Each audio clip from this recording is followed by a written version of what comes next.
ನಮ್ಮ ಚಂದ್ರಕಾಂತ್ ಸುಗಂಧಿ ಅವರು ಫೋಟೋ ಹಾಕಿ ಇಲ್ಲ ಈ ರೀತಿ ರೈತ ಮಹಿಳಾ ಹೋರಾಟಗಾರ್ತಿ ಮುಂದೆ ಈ ರೀತಿ ಅಡ್ಮಿಟ್ ಆಗಿದ್ದಾರೆ, ಅವ್ರ ಬಿಲ್ ತುಂಬಲಿಕ್ಕಿಲ್ಲ, ಯಾರಾದ್ರೂ ಸಹಾಯ ಮಾಡಿ ಅಂತೇಳಿ ಸತೀಶ್ ಜಾರಕಿಹೊಳಿ ಅವರು ಆ ಗ್ರೂಪ್ನಲ್ಲಿ ಇದ್ರು. ನೋಡಿ ಅವ್ರ PA ಕಳಿಸಿ ಎಲ್ಲಾ ಬಿಲ್ ಅನ್ನ ಎಷ್ಟು ಲಕ್ಷ ಆಗಿತ್ತೋ ಗೊತ್ತಿಲ್ಲ, ಅದೆಲ್ಲ ಬಿಲ್ ಅನ್ನ ಪೇಡ್ ಮಾಡಿದ್ರು.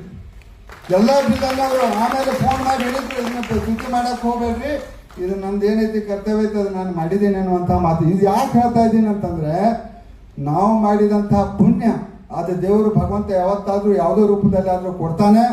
ಮತ್ತು ಈ ರೀತಿಯ ಇಂಥ ಪುಣ್ಯದ ಕೆಲಸಗಳನ್ನ, ನೂರಾರು ಪುಣ್ಯದ ಕೆಲಸಗಳನ್ನ ಸತೀಶ್ ಜಾರಕಿಹೊಳಿ ಅವರು ಮಾಡ್ಕೋತಾ ಬಂದಿದ್ದಾರೆ. ಇದನ್ನ ಯಾಕಂತಂದ್ರೆ ಈ ಎಲ್ಲ ವಿಚಾರಗಳನ್ನ ಹೇಳಿಕೆ ಮತ್ತೊಂದು ಸಂದರ್ಭ ಇರೋದಿಲ್ಲ, ಇದೇ ಒಂದು ಸಂದರ್ಭ ಅಂತ ಹೇಳಿ ತಿಳ್ಕೊಂಡು ಸತೀಶ್ ಜಾರಕಿಹೊಳಿ ಅವರು ಬಹಳಷ್ಟು ಪುಣ್ಯದ ಕೆಲಸಗಳನ್ನ ಮಾಡ್ತಾ ಇದ್ದಾರೆ.